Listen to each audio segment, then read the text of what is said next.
welcome to Studio Hour with Jenni Lee from Lock 5 Studio. I know it's been a hot minute since I recorded one of these. In fact, I was just looking and July 4th. So today is the 24th, I think. So it's been 3 weeks. I had two visitors to our space basically in the last month. That made things kind of chaotic, and I got diagnosed with Lyme about a month ago. It was a little before my guest got here. So anyways, I've been recovering from that. I got really sick, and so there was just all I could do to, manage the visitors that I had. So my daughter came. She came for about 10 days. She was staying with us. So of course, I dropped everything I was doing to help her on her latest crochet project. And then my best friend, my art best friend, Pat Traver, she retired down to Florida. So she came up for a month to visit with friends and family. And even though she wasn't staying with me, she was here for a good bulk of her visit. We had actually set up like an adjunct studio in the room adjacent to mine. And any day that I wasn't busy with Naomi or had other kind of like obligations for church or whatever, we tried to get in the studio and paint. So I got so busy, I was painting and not even remembering to take process shots. So I hate it when I do that, but there's literally a piece of tape there that says process shot first, and I still forget. But I did manage to cut my hair in all of the chaos and do some crocheting as well. While I was usually when I was riding around, I'm crocheting while my husband drives. So I'm very much a passenger princess. But occasionally I will ride around with him just to kind of like decompress, and I can just crochet and listen to audiobooks or jazz, and we'll take a drive or something. So anyways, Pat left 2 days ago. This is really the first day I've had to get to be by myself in the studio, to be by myself at all, actually. But this is the first day that I started to dig in to, oh gosh, where did I leave off and what was I doing? And my intention was to try to record content during the 3 weeks, 4 weeks-ish. It was 4 weeks really. But it just didn't really work out that way. I recorded a little bit of what I was doing and what I was, my adventures, but for the most part, I didn't document a whole lot of it. I just kind of lived life. So I know that's against the rules of social media etiquette, I guess, but I was born, I guess, prior to all this. And so sometimes there are just times when I don't feel like picking up my phone or setting up a tripod or talking into a camera. I just want to be with the people that I'm with and not really think too much about, people that I don't know or that I'm posting to an empty audience or whatever. So, maybe it's the 200 followers that kind of gets me discouraged, but whatever. It's definitely time for me to, I've already like rearranged my studio back to the way it was, and picked up a little bit everywhere. So I feel kind of tidied up. Now, I know you're looking at the screen and you're like, this doesn't look like a tidy space, but it's tidy to me at this point. So I am ready to make some artwork. And I actually made my way through the 6th color in this painting during Pat's time here, slower than I wanted to. I was hoping to have it totally done. But like I said, I was also just really sick. There were several days where I could barely get out of bed because like I was having a lot of nerve pain and gastrointestinal issues and stuff you don't really want to hear about. But in truth, I was really sick.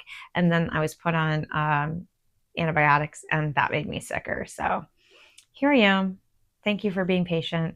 If you subscribed during my absentee stint there, I really appreciate you. Welcome. And I hope that we can have some fun together as I journey through my art works in progress, my pile, which is huge.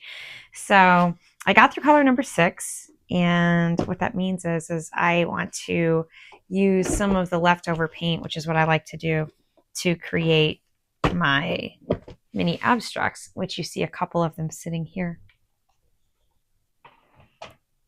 So my paint is actually like really dispersed into I will like spray this with water to keep it damp. And this is my Stay Wet palette, which is kind of like a big Tupperware or Rubbermaid container that is, what would you call it? Air fast? If something's light fast. It keeps the air out. So anyways, it does a great job at keeping my palette wet for weeks on end. Sometimes it does too good a job. It will keep all the moisture contained. And then if I'm not back into a palette for a few weeks, I will even find mold on it because I have 3 of these boxes. So I use one for watercolors, I use one for acrylics, and I use one for oil paints actually. So if like 3 weeks pass by like they just did and they're acrylic paints and I go back to them, it's possible they could be moldy. So it does a really good job though of keeping things wet. So this paint is ready to be applied to my next, the next series of canvases. It's the same canvases. It's the next step in the series of the mini abstracts. So this time around, I've got my junk sort of organized, the junk that I'm drawn to. Like I said, I have a lot of other junk bins lying around, not lying around, but like in place in the studio. And what I'll do is I'll go like select pieces that I'm like, I like that or this. And then that kind of becomes the next stage of the paintings. Get that out. I've got my palette knives ready. I'm trying to think what else I may want. The water, my paint brushes. I'm using my microphone today, so I'm hoping that we have good sound quality.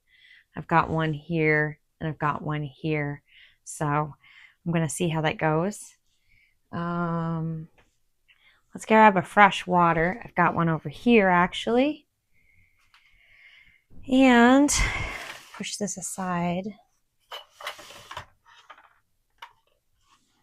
Not sure I'll need paper towels at the moment. So what I usually will do is just start to go through the ones that I have the lines on, even if it's got lines or tape or whatever. I'll go through and just start adding some additional lines. I usually thin out the paint a decent amount before doing this. Oh, and this reminds me that I do have one that I'm actually going to be painting a full coat of paint on. So I actually want to do this one next before I go into this one. This one gets like a full coat of paint over the whole surface and usually a couple coats. So because of that, I want to get a coat on here for starters. And then when I'm done, I can go back and add more coats to it so that it's like perfectly opaque. So I've got my water here and I've always got rags tucked into my pockets. I don't use a ton of paper towels. They're expensive, first of all, but I just want to be like thoughtful about the things that I use. This is why I don't like to waste the paint that I mix up. I have to mix up all these colors in advance. Otherwise, I wouldn't be able to like have enough paint. So I sort of guesstimate how much paint I think I would need in order to complete a particular number I designated as that color.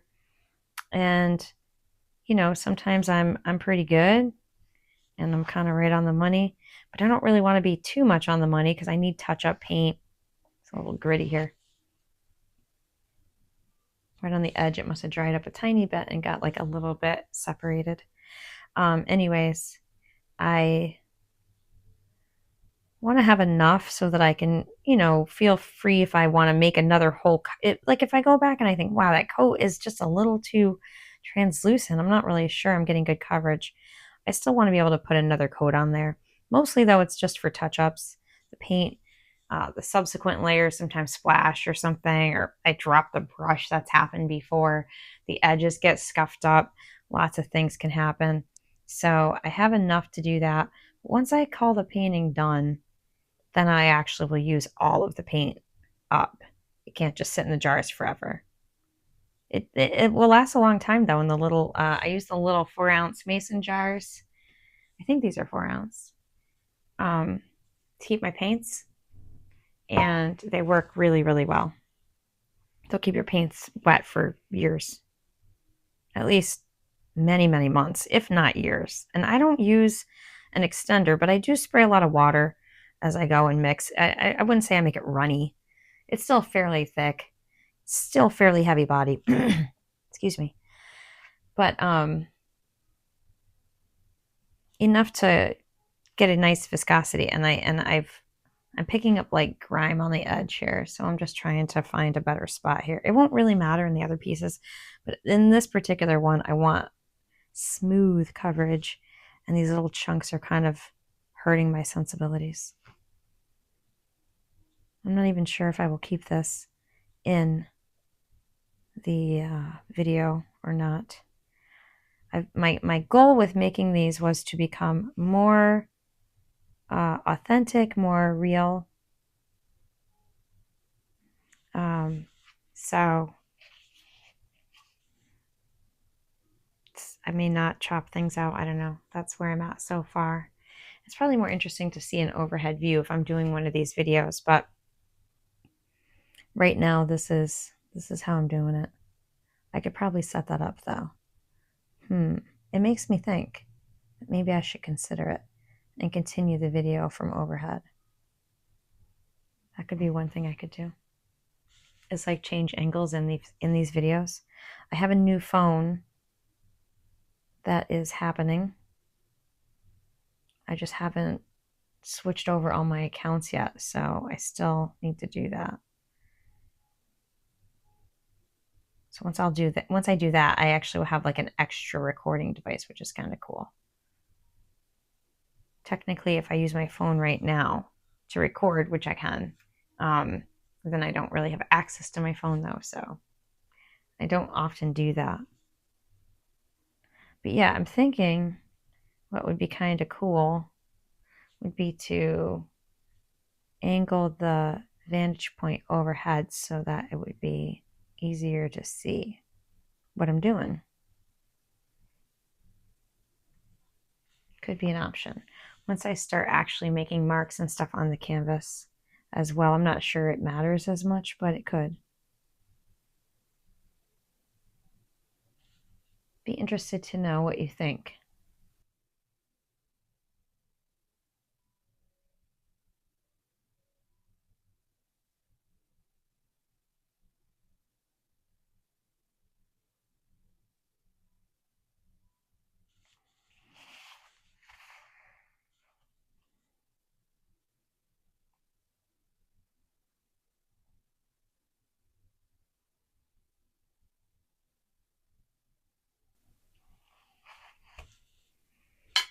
Let's see if we can change the angle of the camera so that you can see better what I'm doing.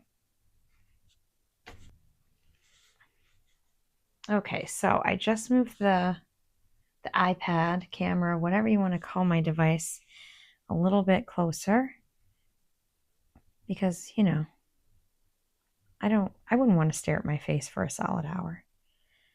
So we'll see if this works a little better to see what I'm actually doing. I'm just filling in the spaces that the tape is not.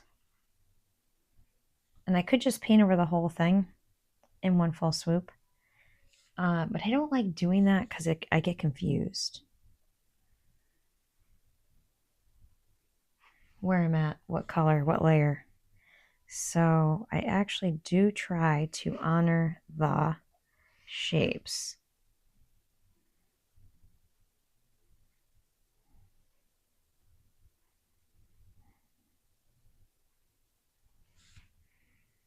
It has been such a fun summer so far. I have gone camping. My husband and I are supposed to go in a couple weeks ourselves, but I have gone with some ladies from my church actually. I've had such a blast with my daughter. We took her up to Lake George, and they always have concerts, and they had one that night, and fireworks, which was really fun. And there's always good snacks and fun things to eat, like candy apples and churros and I don't know, pizza and popcorn and all the stuff that you probably shouldn't have, ice cream. The arcade is so much fun. My husband and I love to play some of those games there, so we took her up to do some of that. So we just had a really nice time doing some of that kind of thing. I spent a lot of time crocheting with her. We went on some drives, visited some local state parks because we do love to check out the area and see what there is to see. And we've been kayaking several times. Our favorite spot is Lake Desolation, which is just like east, maybe a little bit southeast, but it's kind of just in line east with Sacandaga. But that's one of our favorite spots. We've had a lot of thunderstorms, so the last time we planned to venture over to Lake Luzerne, there was literal thunder warnings, like on my phone, like as we were walking out the door. So we changed our plans. I have spent a lot of time this summer with my friend Pat painting. We did a family day event at Congress Park here in Saratoga, and my husband and I did a fun little set with our friend Rob, who plays he plays more than one instrument, but he was on the guitar. I did one little song with him on the guitar, and then I did other ones on the keys, and my husband was playing the djembe, which is a little handheld type drum. Not handheld. It kind of goes the distance of the ground to your lap, basically. So that was fun because I got to learn songs I haven't ever played, which was really fun, like Desperado and Mr. Bojangles and The Way by Fastball, just a bunch of different fun ones that we did. We went to Take a Bite last night in Glens Falls, which is kind of their summer thing that they do on Wednesday nights in Glens Falls from 5 to 7.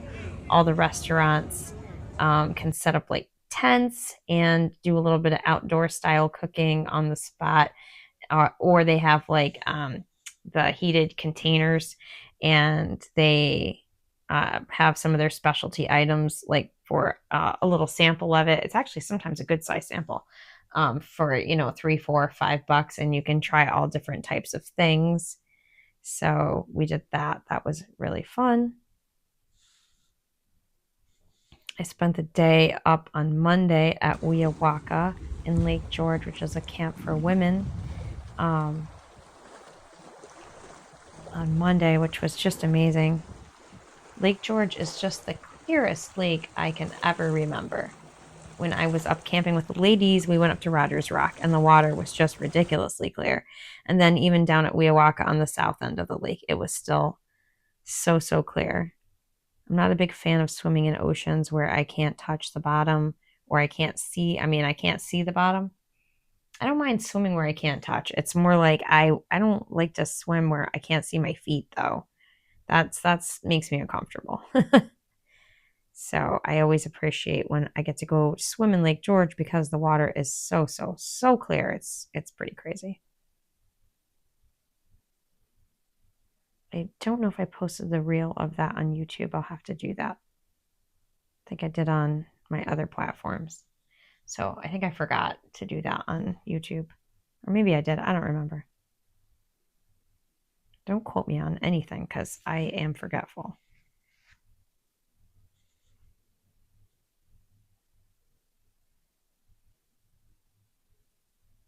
My daughter and I went shopping for yarn, which was fun. We actually went to Hobby Lobby just because that they have good prices on their yarn sale week. So there, that's done, except for it will need a second coat. Now, it's really easy for me to forget what layer I'm on and where I'm at. So I like to write it on the back and keep track. I also like to lose my pens. Hang on.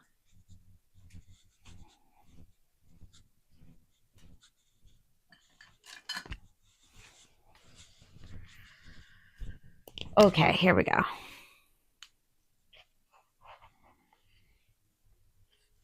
This is going to be tape seal. So now we're on to color 4.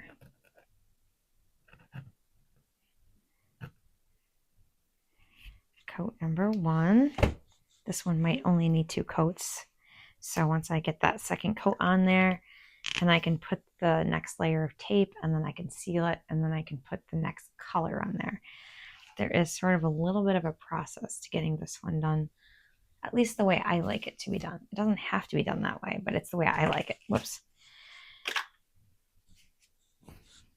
The other thing I want to do is just pull the plastic off of some paintings that I had plastic on, just so I can see what they look like.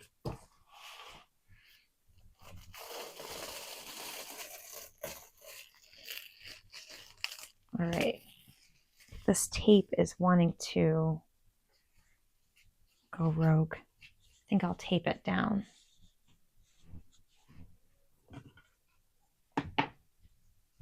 Okay, here we go.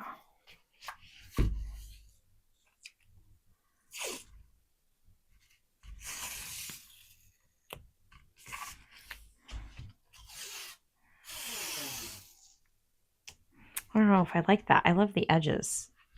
I hate not seeing them. Well, this one we're just going to have to go with it because, in truth, this is already pretty sticky. So, going to go with it.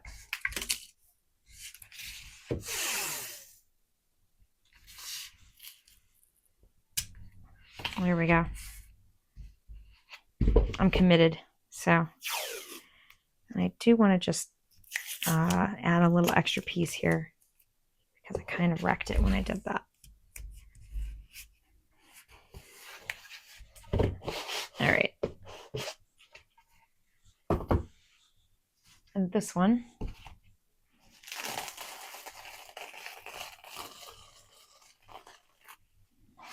Just kind of like brush off the excess there. All right, so now I am ready to get into the mark making on the rest of the pieces that I have going.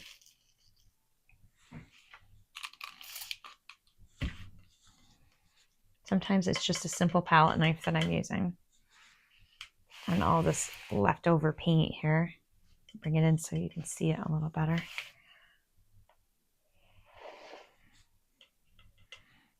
It's fun to see the color shift from the previous greens because they were all very yellow heavy. And this one starts to dig into the blue. And that's always an exciting moment for me when there is a big color shift. I do get kind of tired of the previous colors, and I told my husband when I finished the second coat the other day, I said to him, this color, oh my gosh, I said, this might be my favorite color that I've ever stuck up on a canvas because it feels so satisfying. A lot of people will ask me because of, as being an artist, you get asked like certain questions a lot. And one question I get asked a whole lot is, what's your favorite color? And I tell people all the time, my favorite color is whatever color is working the best for me in the moment. So right now, this color right now is my favorite color because it really made the whole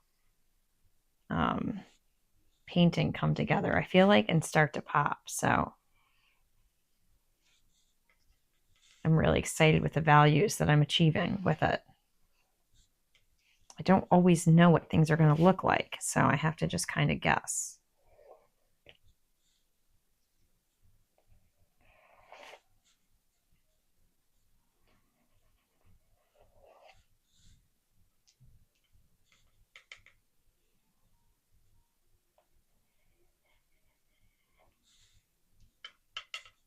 All right, once I think I've got like enough on there, then I just set it aside and I just dig into the next one that's sitting next to it. The next one sitting next to it.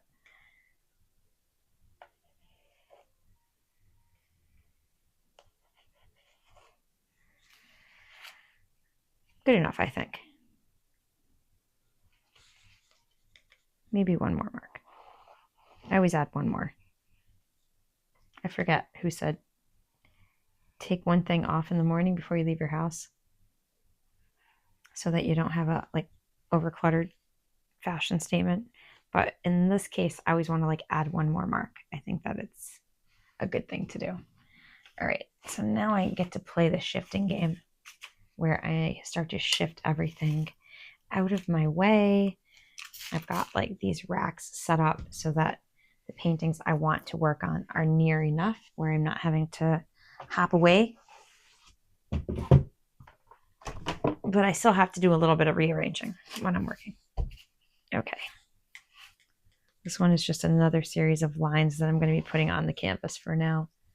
Sometimes I add in shapes or marks that aren't just the striping. It just depends. The canvas sort of tells me what it's looking for. I can't say every mark is completely intentional. I try to be somewhat intentional and yet at the same time organic. So I don't know. It's a cross between the two. Intentionally organic, is that a thing? Not sure that could be a thing. Organically intentional. That might be more accurate.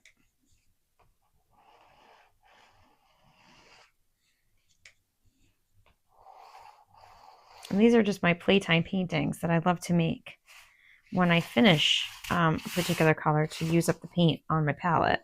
I just really, really like making these fun, kind of textile inspired pieces. I love to sew. I love to crochet. Knitting I don't love as much, but I do. But I have picked it up and I do enjoy that as well.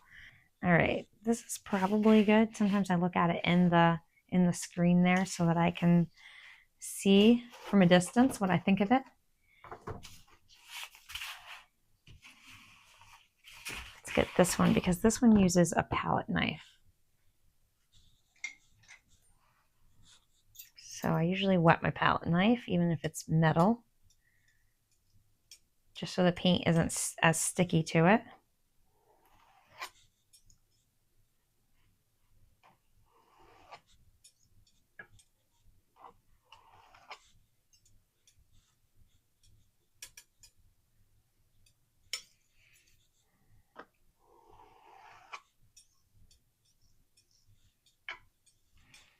A little bit of water.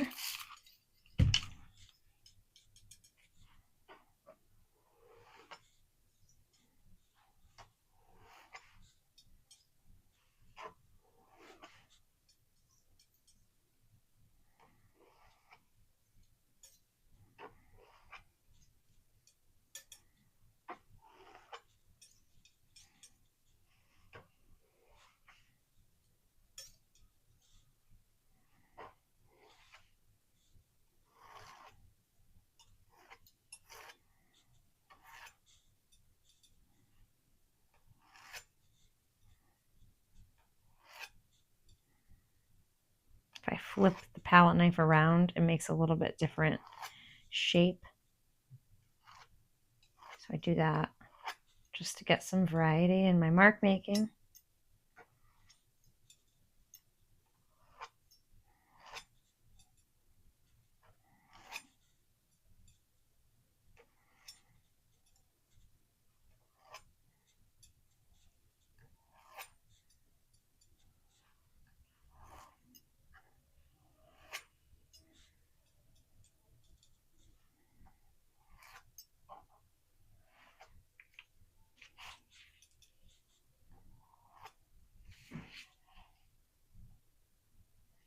Like that.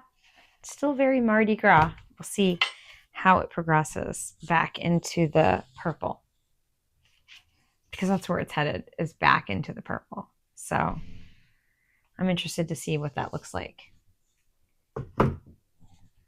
This one I've had a love-hate relationship with for a terribly long time, for such a long time. Um, I started this back in 2019, I think. I was down with my friend in Florida during Hurricane Dorian, and we had to evacuate. So we ended up at a Disney resort, and I started working on this octopus, and it just never got to where I wanted it to. So, in any case, I put it down for a really long time, and now I'm back at it, seeing if I can make it do something. I'm not sure.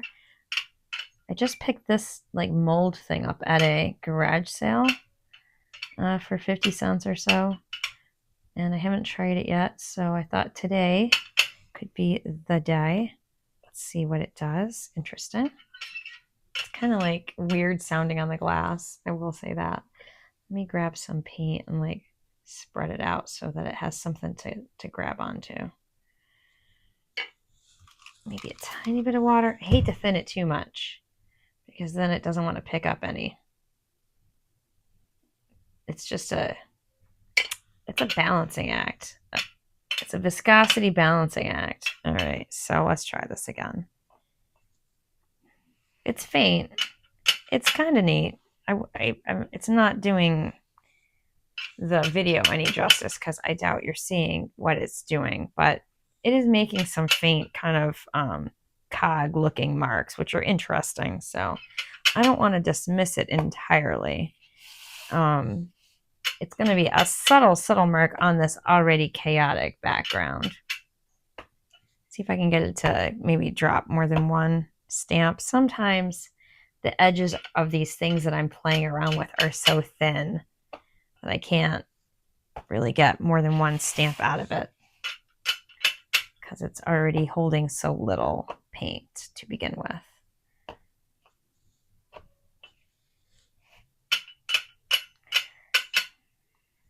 When I'm done with this color, I'm really excited. I'm moving on to color number 7, which is a blue. And it's pretty much a straight up blue. It really shouldn't have any green. At this point, the palette of this painting shifts pretty drastically and we go all blue. Let me grab it.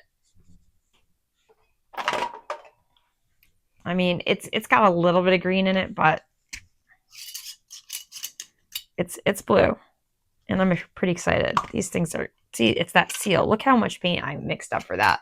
There is a lot of number 7 on this particular painting, so I was really heavy-handed with the pre-mixing. Very doubtful I would need all of that paint. That's a lot of paint. But I am super excited to dig into it. So I'm going to just keep on plugging along on these abstracts until it comes time, and then hopefully I'll record some of that. That's the plan. The plan is to dig through this pile of abstracts and this leftover paint from number 6 and dig into color number 7.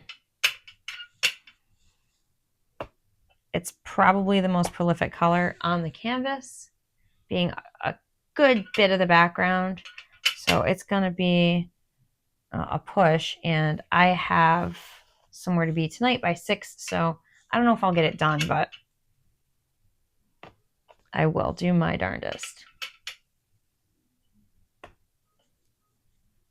And I'm supposed to be here all day tomorrow, so if not today, then tomorrow.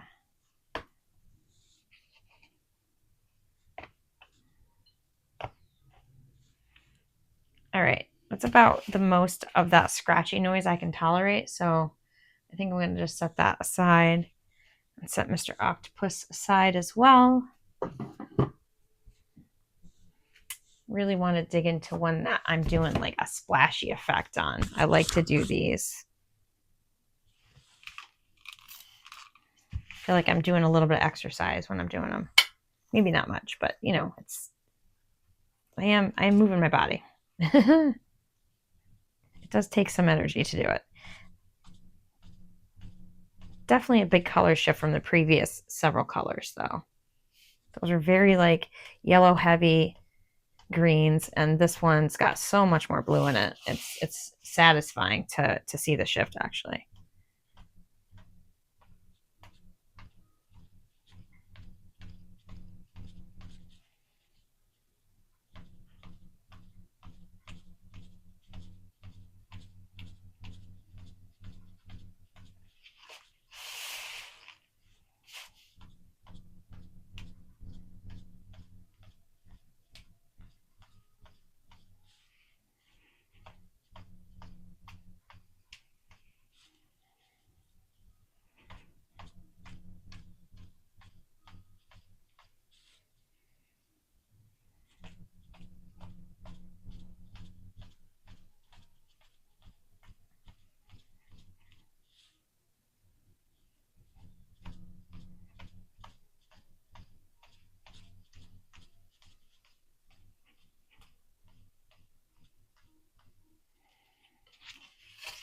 That looks pretty good. I think I will stop there for this one.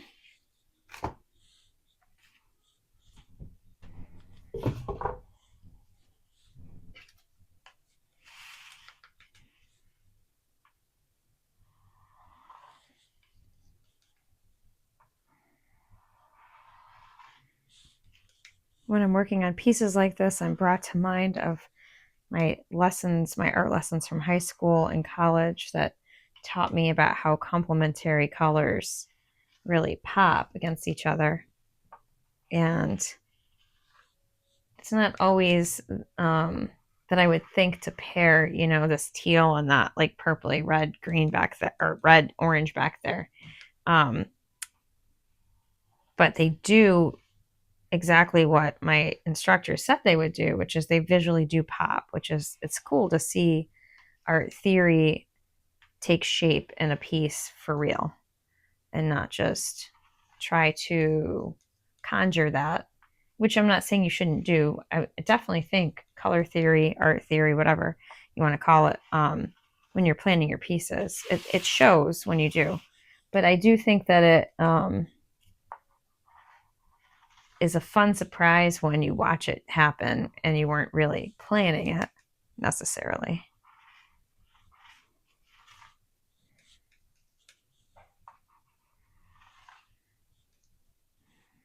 That seems pretty evenly distributed, I think. Try to make sure I get to the edges just so that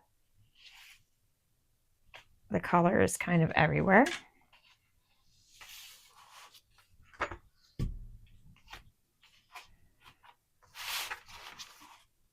I run out of room quickly.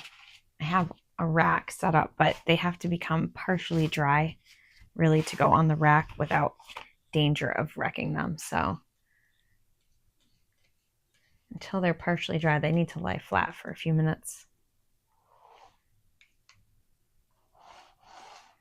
Oh, this color is reminiscent of the color in the background. So that's always an interesting effect too, that I'm not necessarily planning, but it helps the piece to have depth. Because now I have these bright purples that are set on top of the green that's in the background. And now I'm going to use some of that similar teal, green, whatever color I've got going on to now create some layers on top of the purples. And that just adds an interesting layer of depth that you wouldn't expect.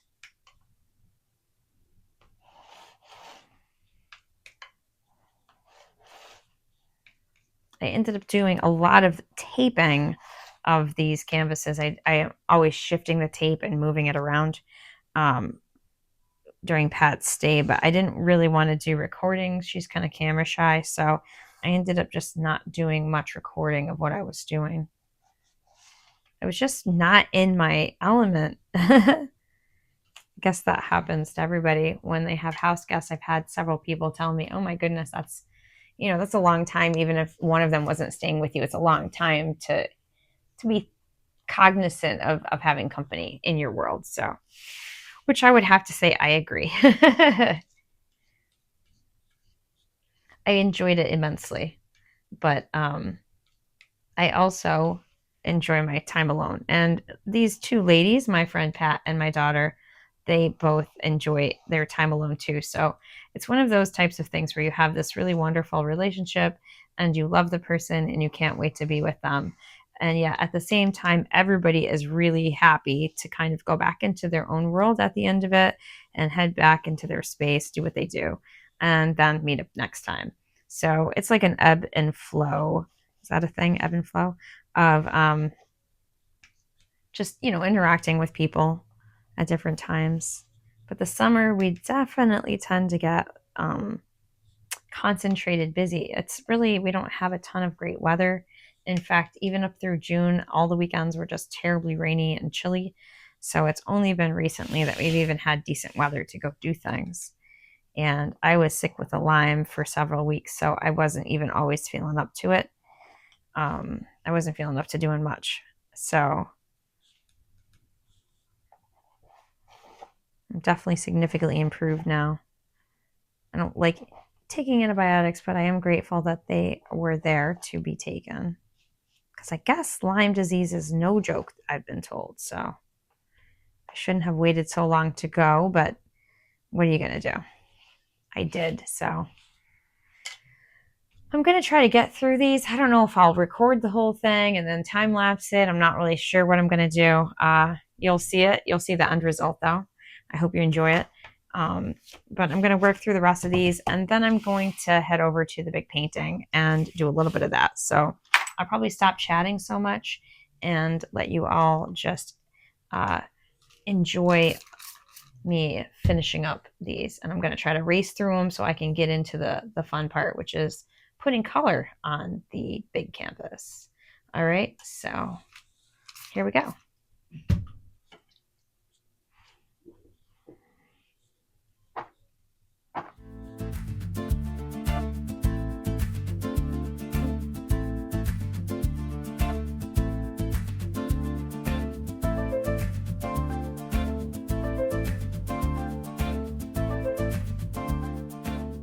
Now that I have added a layer of color to all of my little baby abstracts, I just want to clean up my palette and get it ready for color number 7, which is a blue color.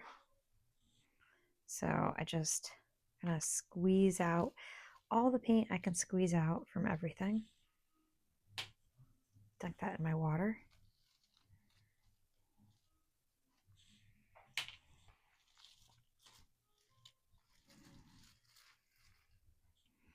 Gonna grab what's left and put it back into my jar, which is nice and airtight.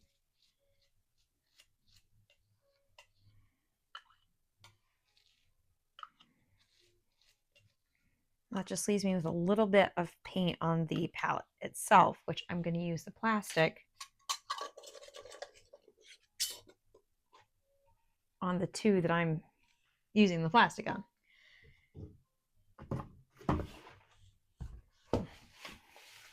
Which is these.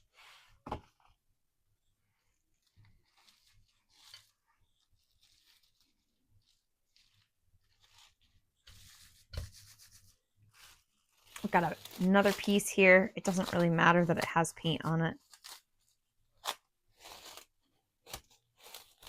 It is more than happy to be upcycled for the cause.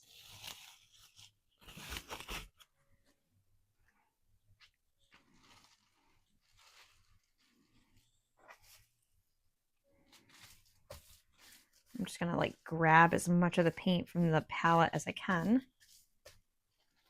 And sometimes I have like an uneven distribution between the two pieces of plastic. So I'll actually like pop them together like that to get a little bit more even. And now I'm just gonna pop it down on the piece in some random way, which hopefully will work. And then this one, same deal.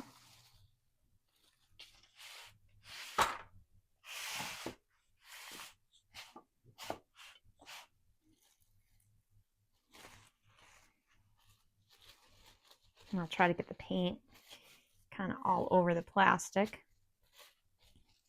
Create some wrinkly bits and pop that down to dry overnight.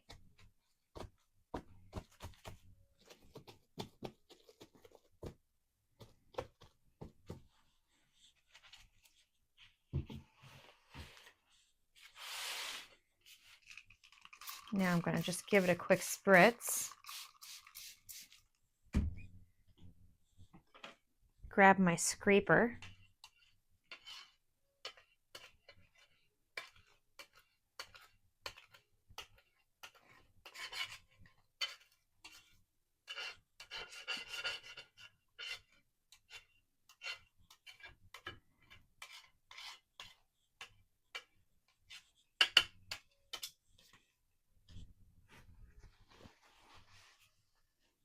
Just mop that up.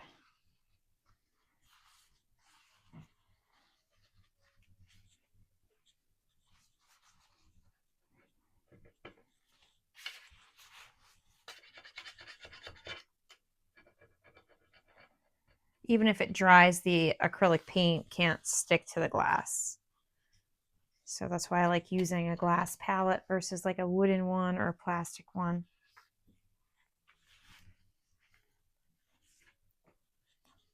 Get the whole thing dry with the cotton cloth so that it pulls any of the green I was just using like out of any of the hairline scratches that are on here. And so that way I have a nice clean surface for the blue to go on to. And I will try to like scrape the old paint out. It's not perfect, but it's pretty close. So I'm going to grab my next color.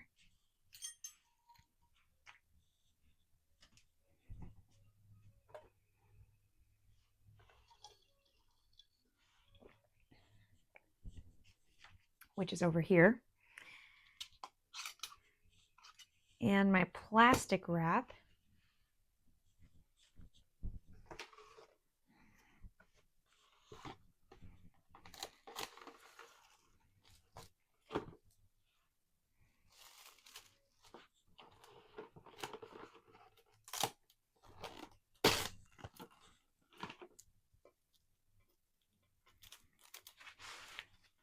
I usually will put the plastic wrap down. It's about the same size and spritz the plastic wrap and the palette with water just to get it ready for the next paint color that's going to be applied. So now I've got like a wet piece of plastic wrap stuck to the wet piece of glass. And I'm going to grab a palette knife so that I can scrape some color out. Well, it's not scrape. This is a big pile of paint. Scoop some color out of this ginormous pile of paint. I just want to scrape it off the top first just so it's not getting gummed up on there.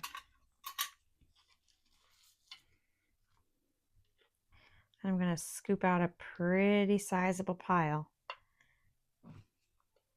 And I usually just keep the palette knife with it because I'm going to be using it as I go. And now that is ready for the next color, the next painting session. Got that a little bit close to the edge there, but that's okay. Usually try to get it more in the middle, but that's okay. So I just make sure that's on tight and it's time to go paint. Okay, I am set up to record myself doing some painting on the big canvas. And as you can see, I have successfully got up through color number 6, which is the darkest of the greens that I'm going to be using. And now I'm shifting into a more blue color. It does have some green in it still, but it definitely is heavy on the blue. So I'm pretty excited because anytime I get to shift that palette by a good amount, it's always really exciting. I also just want to move my one microphone.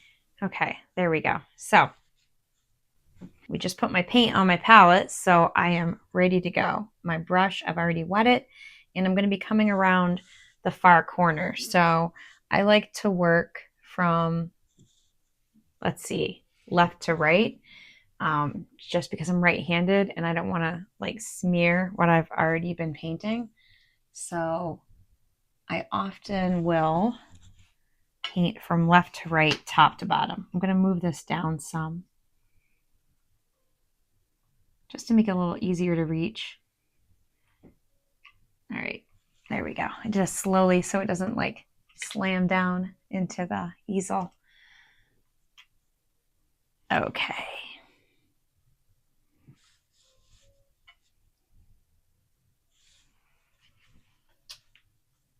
And I do like to paint the edges of my canvases nowadays. I remember when I first saw that people were doing that, I was like, oh no, that's really awful looking. And I do think it can be not a good choice, but I think if it's well done, it actually looks really, really cool, and is more minimalist and just takes away the need for framing. If someone were to buy an original from me and they wanted it framed, they would be more than welcome to do that. Obviously, when I hang them up in my house, I just hang them up. So we are surrounded by giant acrylic paintings.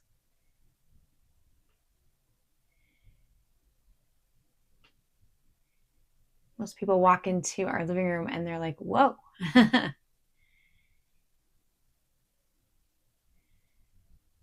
So now that I've got that over the edge, I can just start the monumentous moment here to really shift this color palette out of the yellows, which is where it started with the brightest yellow, to finally get it into this blue, which is just so rich. It's really exciting. This would leave me with only 3 colors left after this color goes down.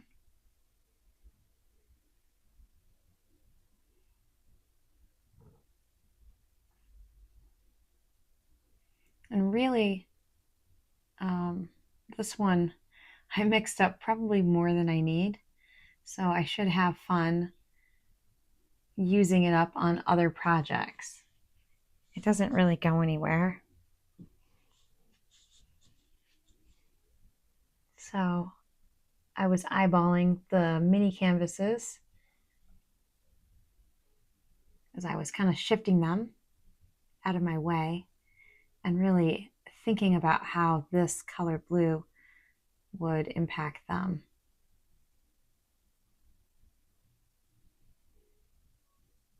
When I'm doing this kind of filling in work, I do try to use the biggest brush that is reasonable for me to fit in the space. So although I won't like grab a 1-inch brush or whatever, this is a, hang on, the size is on here. It's so covered in paint I can't see it. I want to say this is like a size 14. So I will use whatever's reasonably the biggest. I probably have a bigger round tip brush. I think I have this one, which is another one of my favorites. But it has gotten so old and so dilapidated that I try to not use it anymore. It's like an old friend. I like these clear handled brushes. These work really well for acrylics. I think they put up with a lot of abuse, and they're not that expensive. They clean up well.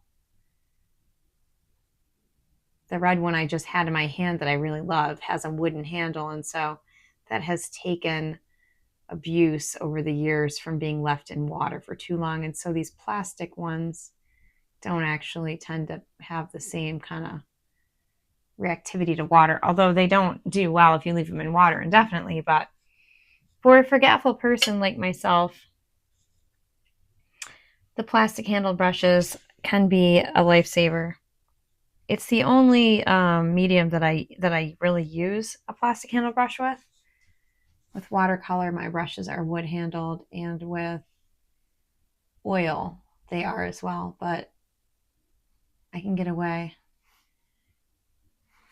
with the, almost looks like acrylic actually, the clear, it looks like clear acrylic, so who knows, I might be painting an acrylic with acrylic acrylic paintbrush, and that would be fitting, I guess, right?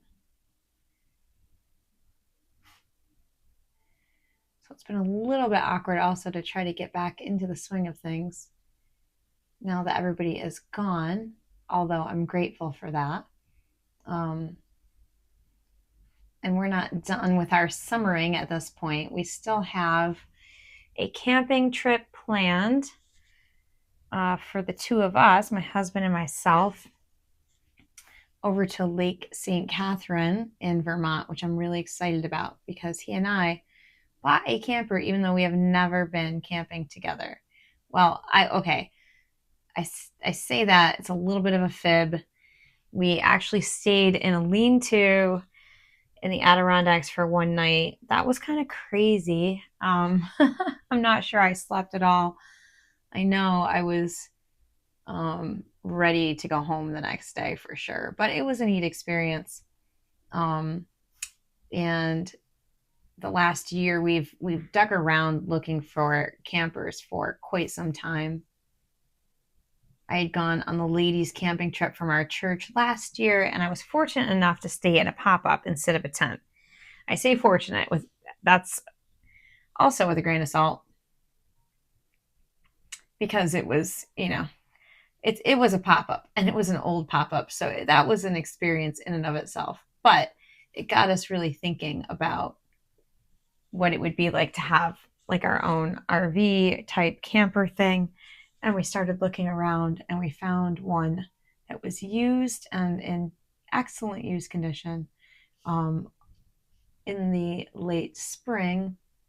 So we ended up buying it, and I used it on the camping trip with the ladies this year. So that was really fun and just got our gears turning. So we found a spot over at St. Catherine that we thought we would just give it a go around. And he has been just going crazy, I guess, reading on all of the RV forums and all that, Facebook groups, tips, tricks, hacks, what don't you want to be without, what don't you really need, all that sort of thing. So it should be fun because we didn't actually use the camper in all of its glory. We did not use the bathroom facilities except for to change. We didn't use like any of the running water or any of that. We did not use the generator that we got for it or anything like that. So we kept it pretty basic. It was just like a dry tent off the ground, but I did have the stove, which was cool because I was able to boil water, and I did have the refrigerator and freezer, and we would have had heat if we needed it, but when we went, it was like 90 degrees, so I needed my battery operated fan. So this time we are excited to be kind of putting the whole camper to test, and we already have some plans for how we want to remodel. The reason why I wanted a used camper is because I wanted to be able to modify it the way I wanted to. I think some of the most fun things I see online are people who take buses or vans or old campers, trailers, whatever, and convert them into their own space that isn't generic. So I didn't want to buy something new or have a payment or something that I would have to essentially live with, whatever the inside was. So getting something that we paid cash for and that is ours and that is also, not brand spanking new, makes us feel a little less guilty to kind of tear it apart. And taking it on a few little trips helps us to really determine the usefulness of the different areas of the camper itself. So like we found out on this ladies camping trip that the two little bunks that are in the back are just not practical, maybe more so for children. But I had, ladies my age trying to sleep in them, and it was brutally hot, and you couldn't really get to the top one. There's no real ladder. So you have to like scramble up there. It was just inconvenient. So we've already thought about some modifications, and then other modifications I thought I would do for sure, like taking out the jackknife sofa. We ended up changing our mind on. So we're going to be taking out the bunks and like the booth seating table. But we're going to leave the jackknife because I slept on it during that camping trip and it was incredibly comfortable, and it would be useful to have that extra seating. So the way we were going to do it was take out the booth seating and put seating there and a table where the jackknife is. And now we're just going to leave the jackknife and change up how we do the table where the booth is, and then turn the bunk area into an expanded bathroom. We're going to bump out the bathroom, and then the rest that is left for space, where the bunks were, it'd be like half the bunks left basically, we would use that just for storage. So I'm pretty excited because that still allows the camper to sleep like up to 4, even maybe 5 if we wanted, and nobody has to sleep in a bunk. So that's pretty exciting for us. And we're excited to test it out. We'll see how, a remodel goes maybe over the winter. I don't know. We'll see how that goes. We're refinishers, so I want to paint the inside and redo the cabinets. They're nice, but they're all oak, and that's kind of, I don't know, feels a little bit outdated, which it is. This is a 2002, so I'm sure it was lovely at the time, but nowadays the oak is looking outdated, and we are thinking of doing some fun paint colors inside the camper. So I will probably do some videos of that. That's the plan.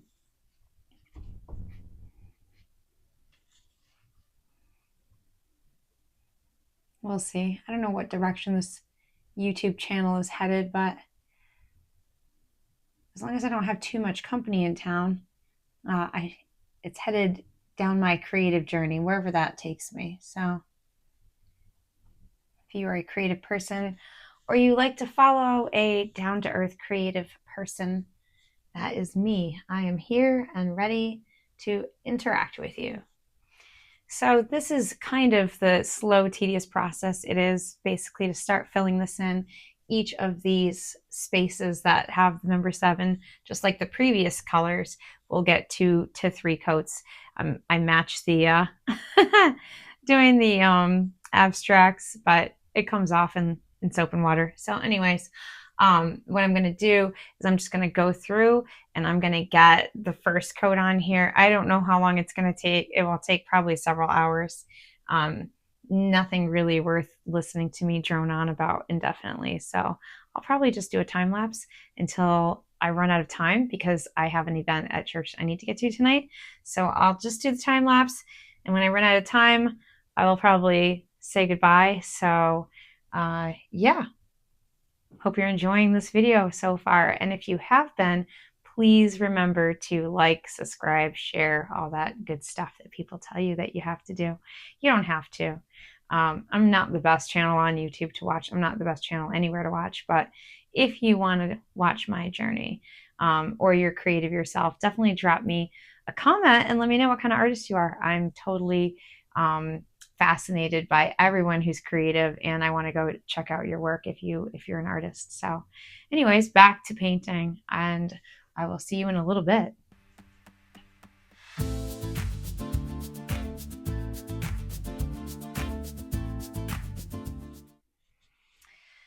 Okay, so as you can see, it does take me a lot of time to just get through even one section. This was all like connected in one way, shape, or form, this whole piece, and then I did a little bit down in the lower race car, but that took, I don't know, I wasn't really timing it, but it definitely took at least an hour, maybe more. The sun kind of like went, if you saw it. So we have somewhere we've got to be in a little bit, and it's probably time for me to wrap up and get dinner warmed up. My hubby's on his way home, so I hope that you enjoyed your time with me in my studio today. I am really excited to see where this goes. This color is just gorgeous. I'm excited for it. So thanks so much for joining me. And if you like this, then please like, subscribe, share. I hate asking, but I know that that helps, I guess, people to find my stuff. So I really appreciate you. I thank you for being here, and I hope you have a fabulous rest of your week. I'll see you next time.